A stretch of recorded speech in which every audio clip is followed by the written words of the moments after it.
This is my greenhouse. A small greenhouse with poly sheet on top and a net on the sides.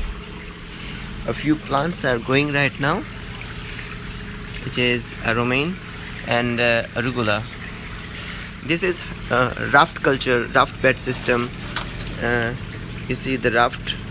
This is the raft, and this is nutrient water in the bed.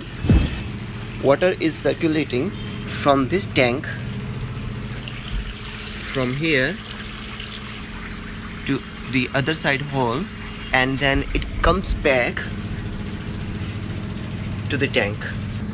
I have installed a timer which runs motor 10 minutes off and 10 minutes on. This is the nursery where they start growing.